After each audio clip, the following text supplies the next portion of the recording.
Donut box అని చెప్పి 1 month నుంచి చెప్తున్నాను. బట్ దాని గురించి ఎలాంటి అప్డేట్ నేను ఇవ్వలేదు ఇప్పటి వరకు. సో వెయిట్ అయితే అయిపోయిందండి. డోనట్ బాక్స్ ఎలా ఉంది ఏంటి అనేది మీకు ఇప్పుడు రివీల్ చేస్తాను. అండ్ చూసిన తర్వాత ఖచ్చితంగా ఎలా ఉందో కామెంట్ చేయండి.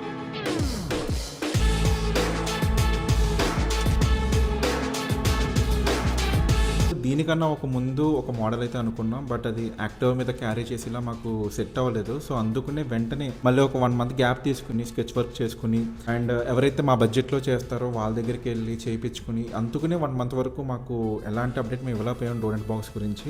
ఎవరైతే ఒక మంచి బడ్జెట్లో ఒక బిజినెస్ స్టార్ట్ చేయాలనుకుంటున్నారో ఖచ్చితంగా మమ్మల్ని కాంటాక్ట్ అవ్వచ్చు. అండ్ ఆల్రెడీ ఇది ఒక 4 ఫ్రాంచైజీస్ అయితే కనుక ఓకే అయిపోయినాయి అండి. వాళ్ళ ఏరియాస్ కూడా నెక్స్ట్ వచ్చి వీడియోలో మీకు కన్ఫర్మ్ చేస్తాను. ఇలాంటి డోనట్ బాక్స్ మీరు ఎక్కడ చూసుండ్రు, ఎందుకంటే ఇది ఓన్గా 1 మంత్ మేము కష్టపడి ఇలాంటి డిజైనింగ్ అన్ని చేసుకున్న తర్వాత మేము ఈ అవుట్పుట్ ని తీసుకొచ్చాం. అండ్ ఇంత మంచిగా రావడానికి ఖచ్చితంగా ఒకరికి థ్యాంక్స్ చెప్పాలి. రాజు అండ్ ఆయన పేరు చాలా ఓపిక్గా చేశారు. ఒక స్పెషాలిటీ ఏంటి అంటే మనం దీని మీద ఐస్డ్ కాఫీస్ చేసుకోవచ్చు, డోనట్స్ ఉంటాయి, డిజర్ట్స్ ఉంటాయి, లైక్ ఐస్ టీస్ ఉంటాయి. ఏదైనా సరే మనం దీని మీద మనం సేల్ చేసేలాగా మనం ప్లాన్ చేసామండి. అండ్ దీంట్లో ఇంకొక స్పెషల్ వచ్చి దానికి లైట్స్ కూడా ఉంటాయి. లోపల మనం ఛార్జింగ్ లైట్స్ ఉంటాయి. ఒక చిన్న బిజినెస్ ని స్టార్ట్ చేయాలంటే లక్షలు అయితే అవసరం లేదు.